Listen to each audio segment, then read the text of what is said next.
Sejam muito bem-vindos ao último episódio desta temporada do APMcast, um videocast oficial da Associação Paulista de Medicina. Eu sou o Everaldo Porto Cunha, diretor de comunicação da APM, e hoje encerramos as entrevistas com grandes nomes da medicina com chave de ouro, conversando com o presidente da Associação Médica Brasileira, Dr. César Eduardo Fernandes. Eu queria iniciar essa conversa sabedor que você é um São Paulino roxo, né? Por que o cara começa ofendendo, né? Você deve estar muito satisfeito aí com a vitória, né, do Campeonato Brasil. Mas você é São Paulino mesmo ou palmeirense? Eu sou um corintiano desde que eu nasci, né? Desde a minha cidade lá do interior. Eu sou corintiano e herdei isso do meu pai. E aproveitando aí a sua deixa, você disse que veio lá do interior e desde o tempo do interior que você torce pelo Corinthians. Nasceu aonde mesmo? Nasceu em Martinópolis mesmo ou dali perto, na grande Martinópolis? Você sabe que Como é que é essa história, né? Uma curiosidade, Porto. Eu sou filho de uma professora primária, né? E de um comerciante, de um pequeno comerciante do interior, aquelas antigas casas de secos e molhados. Meu pai tinha um armazém no interior. Houve algumas etapas. Meu pai nunca teve uma constância na construção da sua carreira como comerciante, né? Então, houve um tempo que tinha um armazém de secos e molhados, depois montou um pequeno negócio em que ele fazia intermediação de cereais, como se fosse ele um atacadista, e depois trabalhou em ramo de açougue também, né? Bom, e a minha vida toda no interior se fez na cidade de Martinópolis. Porém, eu não nasci em Martinópolis. A minha mãe, como professora primária, quando ela foi estudar, ela estudou aqui em São Paulo. Ela fez o curso de normalista aqui em São Paulo. E aqui em São Paulo, quando ela veio estudar, ela ficou na casa de uma família e lá ficou muito amiga das filhas daquela família, e uma delas era médica, né? A doutora Eloá. E a doutora Eloá, casada com o doutor Augusto, que foram para Araçatuba. E lá em Araçatuba construíram um hospital. Pois bem, quando a minha mãe engravidou, ela foi convidada por essas pessoas pelas quais ela tinha um grande vínculo de amizade, para que o parto dela se desse lá em Araçatuba, sob os cuidados do doutor Augusto, que foi um médico muito importante para Araçatuba, né? Então eu nasci nas mãos do doutor Augusto, lá na cidade de Araçatuba. Aí você veio para São Paulo? Lá no interior, o científico, ele tinha uma única classe, de científico, uma única classe. Primeiro científico, aqueles do primeiro científico iam para o segundo, uma única classe. Ela começava no início do ano, mais ou menos com 60 alunos. Quando chegava ali pela metade do ano, tinha reduzido para 15. Apesar de ser deficiente, muitos alunos não conseguiam acompanhar, né? E aí era o dia inteiro. Você ficava o dia inteiro para a noite no científico. A minha mãe falou, não, você não vai ficar o dia inteiro Sem fazer nada. sem fazer nada, né? Você vai fazer escola normal. A minha mãe, repito, era uma professora primária e tinha uma paixão por ser professora primária. Ela falou, você vai ser também professor primário. Porque depois, se você não for adiante nos estudos, pelo menos você já tem um curso profissionalizante. O científico não era, né?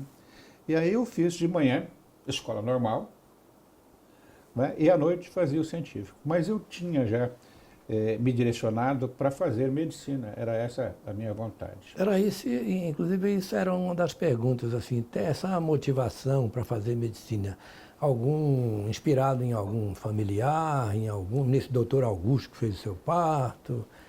Quem é que lhe inspirou para essa... Essa pergunta é muito interessante, né? Porque a gente vai desenvolvendo, digamos, essa vocação, essa opção profissional, e você não tem muita consciência do porquê você fez isso. Mas certamente foram influências muito fortes. Né?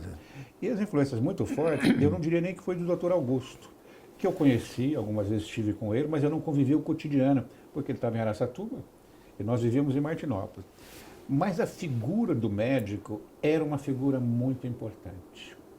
O médico no interior, na escala de valorização profissional, talvez fosse o indivíduo mais valorizado que nós tínhamos no interior. Ele era um sábio, ele era um conselheiro, E eu me lembro, por exemplo, uma situação que me marcou muito foi quando meu pai infartou. Meu pai infartou, hoje o indivíduo infartado prontamente vai para a unidade coronariana, claro, ele está em risco de vida, vai para a unidade coronariana. Meu pai foi tratado por infarto diagnosticado por um médico do interior na cama do quarto dele. Ele não foi internado. E o médico vinha 2 vezes por semana, 2 vezes por dia. Para ver meu pai. Vinha à tarde e vinha à noite. Não tinha prontuário que ele anotasse nada, não. Ele memorizava tudo, tinha lá as medicações que ele passava. E finda a avaliação do meu pai, que estava em recomendação de ficar em repouso absoluto na cama dele, né? Ele sentava com a minha mãe e a minha mãe servia para ele um cafezinho.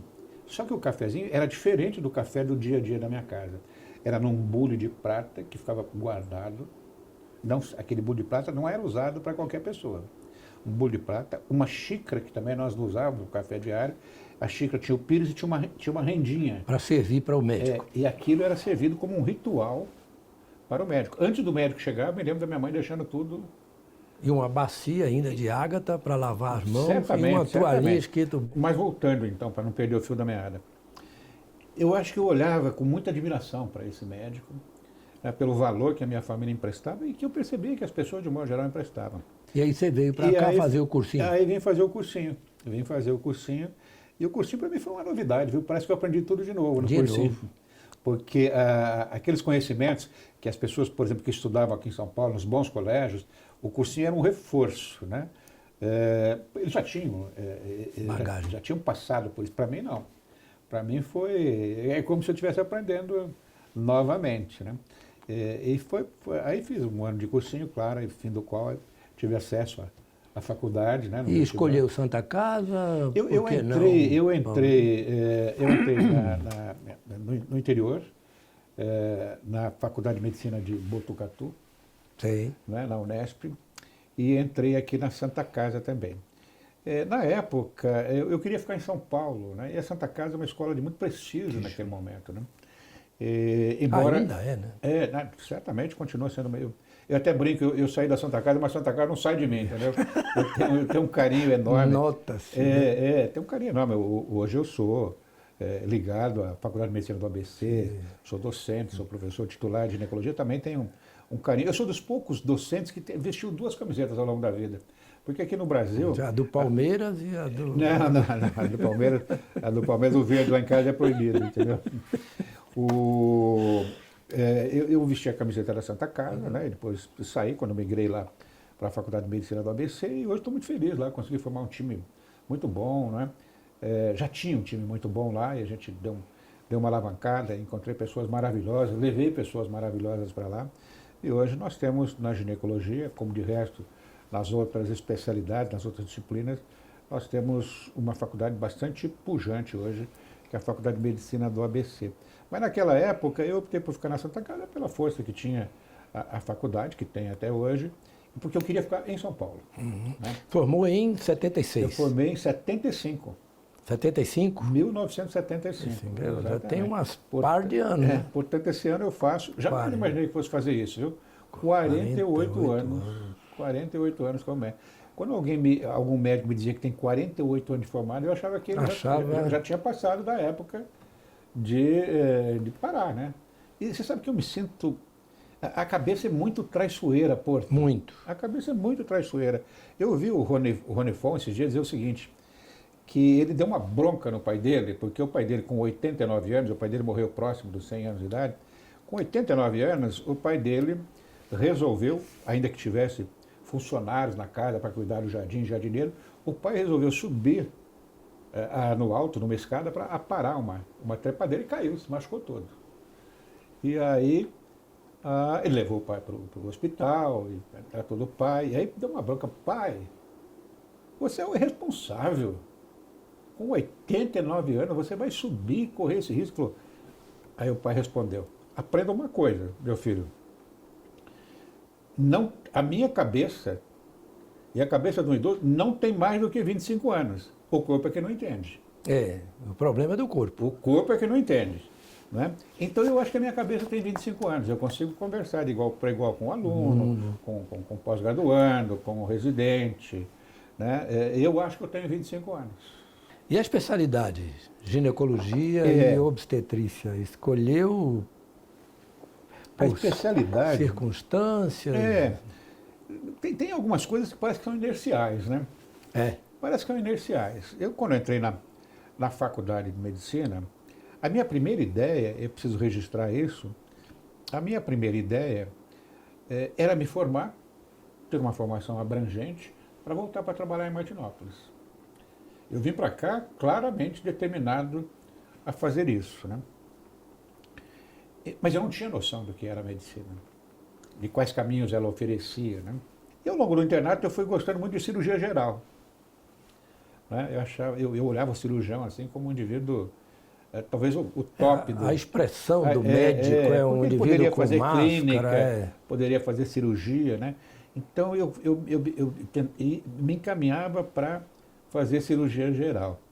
Em dado momento, acho que conversando com os obstetras com os quais eu convivi, eles me mostraram a abrangência da ginecologia obstetrícia, né?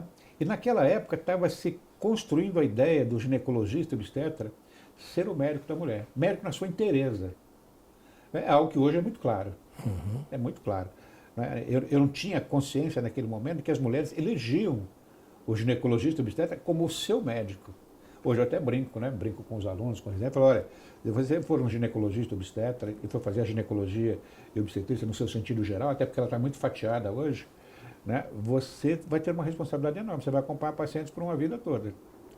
As pacientes trocam de marido, mas de ginecologista elas não trocam não, né? Então, acho que me mostraram isso e no final, acho que nos últimos 3 meses, eu falei, eu não posso jogar todo esse aprendizado fora que eu adquiri, frente a uma especialidade que vai me oferecer tantas oportunidades. Na época já se falava muito em esterilidade, o ultrassom estava aparecendo, né? Então, ocupava uma sala maior do que essa. Exato. Aqui em São Paulo tinha um único ultrassonografia que nós usávamos lá na residência da maternidade. Vidozum.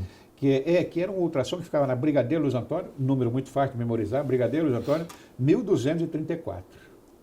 Né? Então, o médico que tinha esse ultrassom, que depois eu fiquei conhecendo, me aproximei, ele falava, olha, pode mandar os casos aqui, eu faço de graça. Né? Então, nós selecionávamos casos lá que a gente precisava na maternidade, lá na Santa Casa, no plantão, mandava para ele mandava o laudo, né? Então, isso estava acontecendo.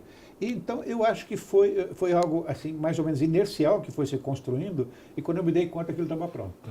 E residência? Santa Casa? Era 2 natural, anos na época, era natural, né? Porque eu nem fiz exame em outros instituições, né?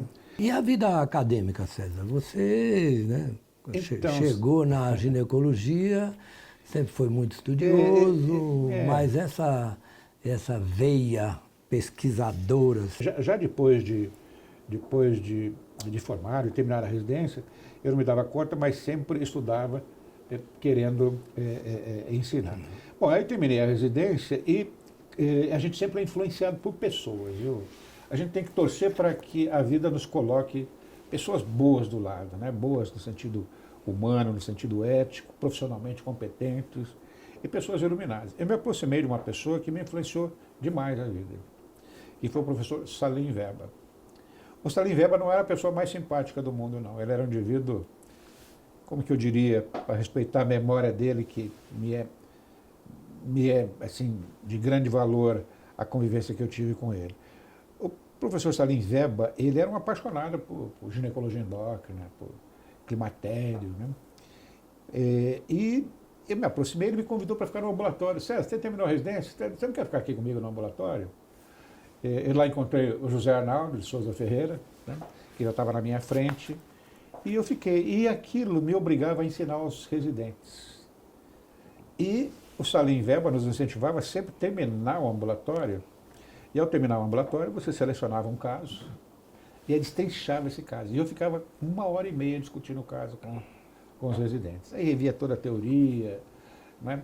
E aquilo foi me dando um lastro nessa especialidade que me ajuda até hoje.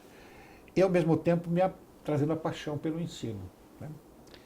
E aí eu fiquei como professor instrutor. Dali passei para professor instrutor na Faculdade de Ciências Médicas da Santa Casa. E fui construindo. Professor instrutor, professor assistente. Aí apareceu a nossa pós-graduação. As outras escolas já tinham pós-graduação amadurecida. O professor geral tinha me convidado, inclusive, para fazer lá na Escola Paulista, mestrado, doutorado. E eu sempre falava, professor, talvez eu venha, mas eu estou aguardando, porque acho que a Santa Casa vai abrir o mestrado e o doutorado. E, de fato, isso ocorreu. O Salim me orientou na minha dissertação de mestrado, na minha tese de doutorado. E, com isso, fui me credenciando a ir adiante na carreira acadêmica universitária, né?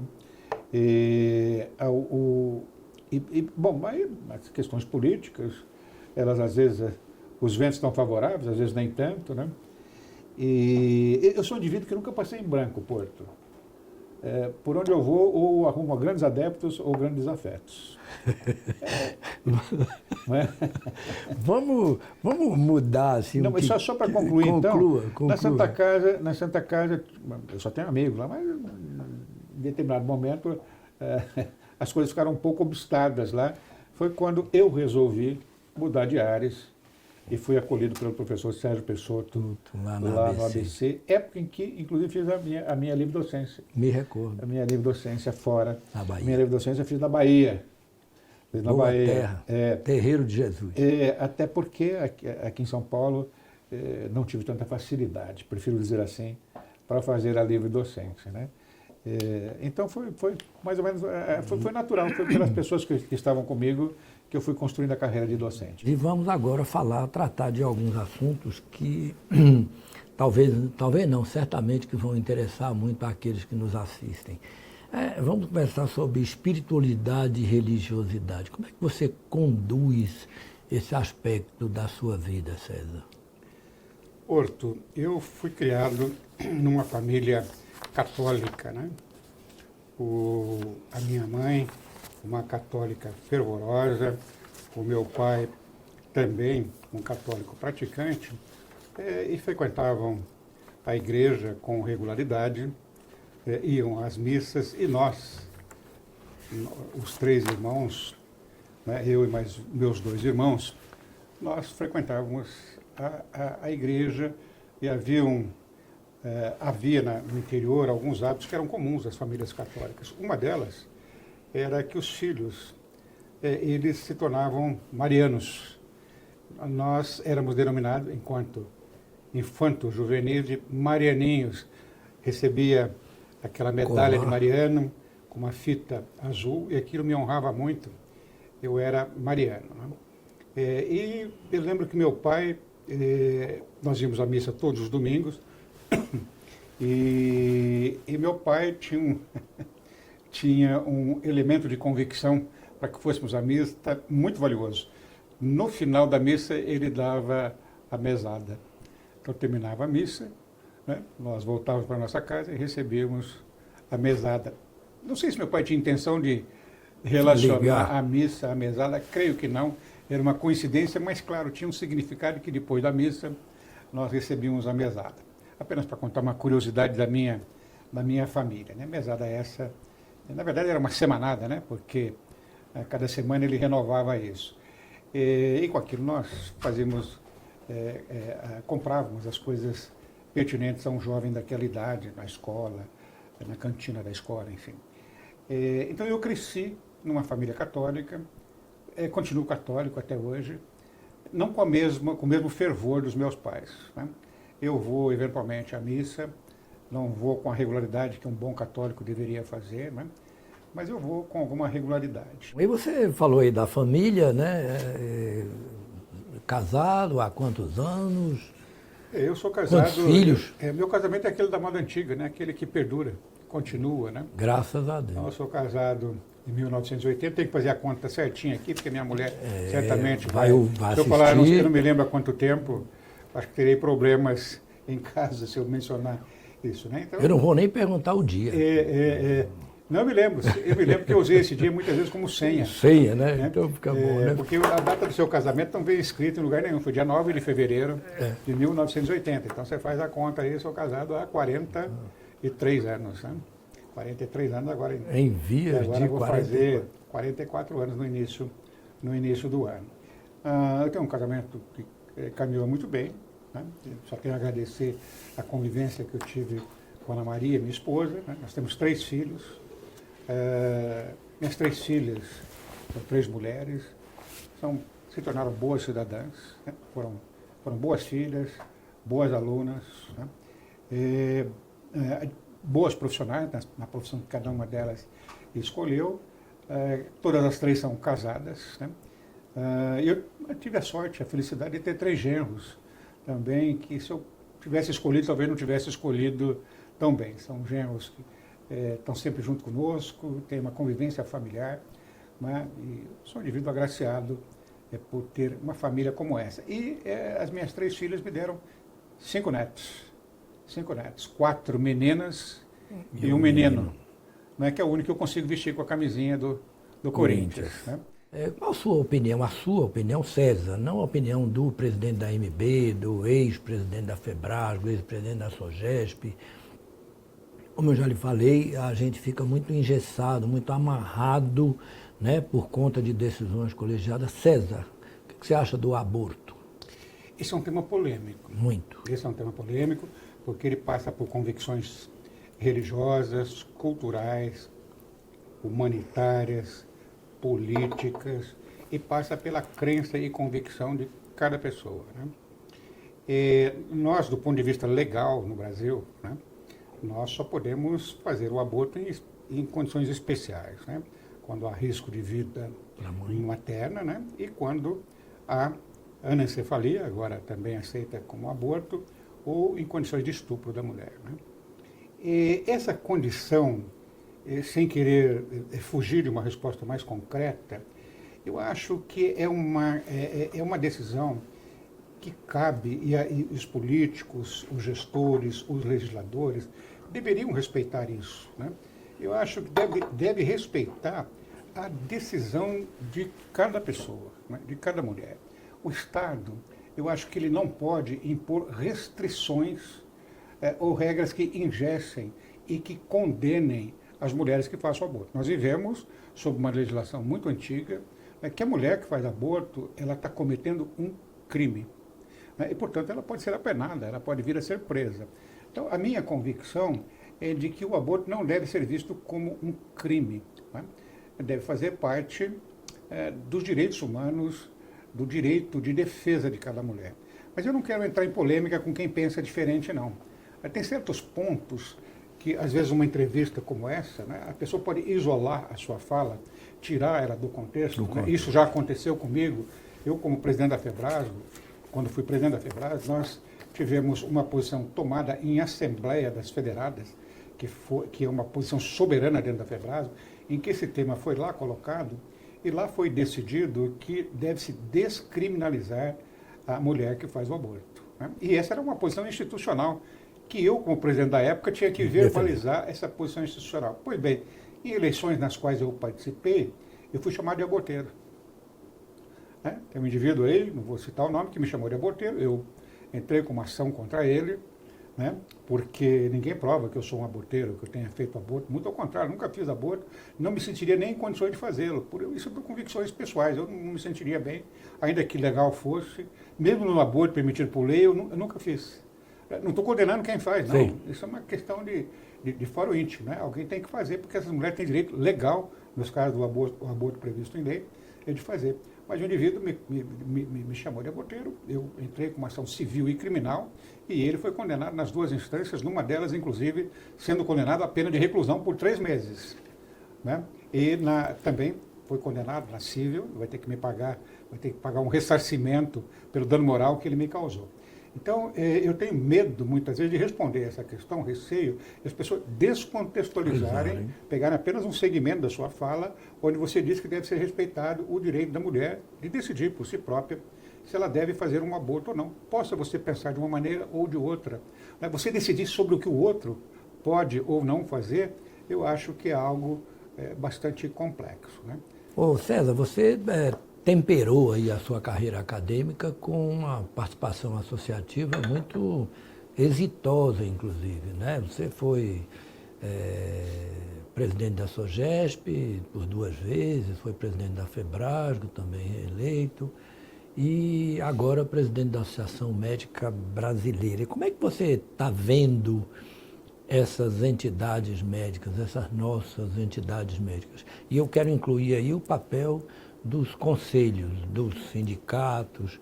Como é que você acha que devem conviver essas entidades?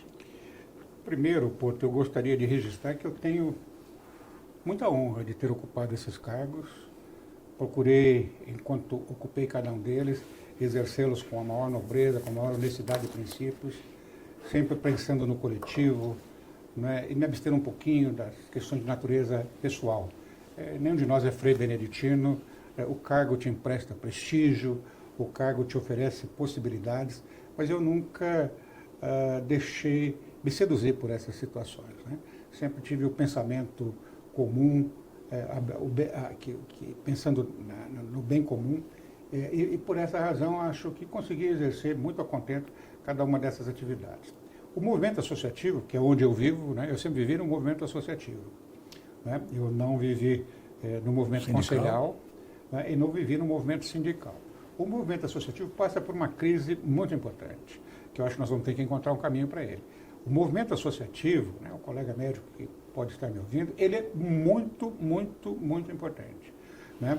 Na verdade, o movimento associativo cumpre com algumas tarefas que são próprias, que são da missão do movimento associativo. Por exemplo, a representatividade do médico, os programas de educação continuada, mesmo as questões que envolvem o bom exercício da medicina, a boa assistência médica à população, isso tudo é trabalhado junto ao médico pelo movimento associativo. Sejam as sociedades de especialidade, eu fui presidente da SOGESP, que é estadual, da FEBRASGO, que é nacional, isso na ginecologia e obstetrícia. Agora tenho uma honra imensa em estar presidente da Associação Médica Brasileira, né? Então, tanto ser feito pela sociedade de especialidade, como pelas associações médicas estaduais e mesmo a nossa nacional. Mas nós vivemos uma crise de identidade onde o jovem médico, ele se afastou um pouquinho do movimento associativo. E nós temos que mostrar... Ou o contrário, né?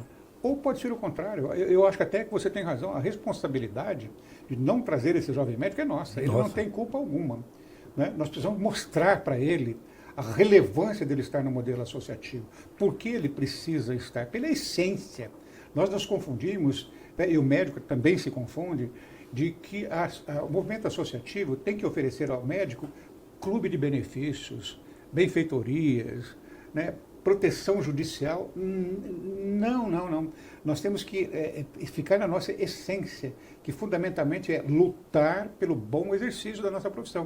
O bom exercício passa por estrutura adequada de atendimento, por educação continuada, por remuneração justa, enfim, passa por uma série de coisas, né? E quem faz isso com muita propriedade é as sociedades de especialidade e também as nossas federadas e a própria AMB. Uma outra coisa também, César, que eu acho que é interessante todos discutirmos, é essa invasão da inteligência artificial e o uso dela na medicina, né? Não é incomum a gente ver esses posts, essas notícias publicadas em grupos e muita gente é contra, né? Ou seja, se posiciona contrário. Você acha que é possível você barrar uma coisa dessa? Ou melhor do que barrar é a gente se preocupar que em 2030 teremos 850 mil médicos no Brasil? E será que vai ter emprego para esse povo todo com a inteligência artificial atuando? Você está trazendo um tema muito atual, né? E barrar é impossível. Impossível. Barrar é impossível, né? Essa é uma ferramenta valiosa, né, que vem ajudar todos os campos do saber humano, né? Todas as profissões serão influenciadas pela inteligência artificial. Imagina o engenheiro, quanto que ele vai ser influenciado pela inteligência artificial, né? O advogado, o arquiteto, enfim, nós médicos, então todos seremos influenciados pela inteligência artificial. Isso é bom ou ruim? Eu acho que fazer bom uso das ferramentas, quaisquer que sejam elas, é muito bom, ela vai nos ajudar. Usar a inteligência artificial sem crítica, sem passar pelo filtro da avaliação do profissional médico, aí seria extremamente perigoso, né? Porque nem tudo o que a inteligência artificial traz pode ser adotado como a verdade absoluta. Tem que ser dessa forma. Não, muitas vezes tem que haver a crítica do dado fornecido pela inteligência artificial. Hoje é assim, né? Nós temos a oportunidade, quem já testou inteligência artificial, eu vejo que vem respostas às vezes muito bem elaboradas, mas a conclusão que você pode tirar dali está falha. Né? E no futuro também deverá ser assim, né? Depende muito do banco de dados do qual se vale a inteligência artificial. Mas eu acho que a inteligência artificial ela processa rapidamente e rapidamente traz propostas para que você analise. Então, eu acho que nós nunca vamos poder prescindir de que o médico faça uso da inteligência artificial como uma ferramenta. Como ele usa uma ultrassonografia, né? Como ele usa a telemedicina, e tantos outros recursos subsidiários que são ferramentas para melhorar o diagnóstico, e tudo isso vai ter que ser jogado junto à inteligência artificial, que vai nos ajudar a formular hipóteses diagnósticas, proposições terapêuticas, propostas de monitoramento, alternativas de tratamento, né, específicas para aquele caso. Eu vejo com muito bons olhos a inteligência artificial e vamos ter que saber usá-la. E usá-la significa ter sempre um médico bem formado e competente para fazer bom uso dessa ferramenta. E lazer? O que você faz? Vai descansar? Se é que você descansa, né? Porque, pelo que você disse aí, vive muito assoberbado. Claro que sábado é o dia do almoço familiar. Minha mulher elegeu o sábado para fazer o almoço em família. Então, o período do almoço e o período da tarde está prejudicado. No sentido, veja como eu estou falando. Olha. E os jogos do Corinthians? Não, eu vou chegar lá. Né? Vou chegar lá. Então, o sábado, eu falo está prejudicado quando eu dizer o sábado está engrandecido. Ele não prejudica. Exatamente. Você veja o vício de linguagem que eu tenho, né? Me policiei aqui enquanto estou falando. O sábado está prejudicado no sentido de que eu fico, então, com a minha família. Não. O sábado está super bem aproveitado, porque é onde eu posso interagir com as minhas netas, ver minhas filhas durante a semana, botar o assunto em dia, ter aquele momento de conforto familiar, né? De convívio familiar. No domingo pela manhã é um espaço que, em geral, eu uso também para trabalho. Algumas poucas vezes, poucas vezes, consigo sair com a minha mulher para andar, por exemplo, num parque. Eu moro próximo do Parque do Ibirapuera, então, às vezes, que é belíssimo. Né? Então, às vezes, eu vou caminhar lá. Então, faço algumas poucas caminhadas, sinto que preciso incrementar, até porque você já vai tendo alguns agravos da saúde. Né? Eu não tenho a saúde que eu tinha, felizmente não tenho nenhum mal grave, né? Mas, é claro, né? Sua tolerância à glicose já vai ficando comprometida. Sim. Certamente as plaquinhas de ateroma já vão aparecendo, então eu teria que incrementar a atividade física, perder um pouco da adiposidade que acumulei ao longo do tempo, então eu devia ter lazer, no sentido de fazer alguma atividade física, que não faço. Agora, eu gosto muito de ver o jogo do Corinthians, isso eu não perco, vejo todos os jogos do Corinthians, né, só perco se eu tiver um compromisso que me impeça de ver os jogos do Corinthians, né? Ultimamente não tem sido nem tão fácil ver os jogos do Corinthians, né? Mas eu vejo sempre na esperança de que o próximo jogo, né, a gente vai voltar, vai iniciar a fase de recuperação. Até conseguimos um jogo recentemente que com 10 jogadores, né, conseguimos fazer um jogo fantástico e oferecer uma ajuda aos palmeirenses para que os palmeirenses pudessem liderar o campeonato, né? Não fosse o Corinthians, os Palmeiras não teria a liderança do campeonato. Né? É verdade. Mas eu me penitencio porque eu leio muita literatura técnica e eu gostava, viu, em tempos anteriores, de ler livros de romance, livros de história. Ultimamente não tem sobrado tempo. Mas acho que para os próximos anos certamente eu vou retomar essa atividade, que é uma atividade que me dá muito prazer. César, foi muito bom, mas para concluir, agora eu vou lhe pedir que você, enquanto pessoa, mais fale para os 560 mil médicos que a gente tem no Brasil e a AMB representa. Eu diria para o colega médico, né, e me sinto confortável para dizer isso, é que você procure ser o melhor médico que você possa ser para aquele seu paciente na individualidade. Faça por ele o melhor que você pode fazer, segundo as circunstâncias do local que você trabalha, nas condições que você tem para fazer a benemerência, fazer o que de melhor você pode fazer para os seus pacientes. Né? Procure se despojar de qualquer vaidade no trato com seus pacientes. Né? O seu paciente não é motivo não é, de qualquer, para que você possa tirar vantagens da conduta que você está tomando com o seu paciente. Né? Jamais. Os interesses do seu paciente têm que estar à frente dos seus interesses. Procure conviver bem com seus colegas, procure defender os seus colegas, exceto se o seu colega não estiver praticando princípios éticos, né, não estiver fazendo as coisas de maneira correta. Aí é sua obrigação, né, eventualmente, notificar ao conselho eventuais desvios de conduta do seu colega. Mas, de um modo geral, isso é exceção, não é o dia a dia dos nossos colegas que lutam arduamente para fazer uma boa medicina. Então, o que eu queria dizer para os nossos colegas, não transija, continue sendo um bom médico, né? E com isso, certamente, você será reconhecido pelos seus pares, reconhecido pelos seus pacientes, você terá sucesso no exercício da sua profissão e você será reconhecido sob qualquer ótica, né? Sob a ótica do seu trabalho e também terá um reconhecimento econômico, porque o bom médico sempre terá um reconhecimento econômico com a sua profissão.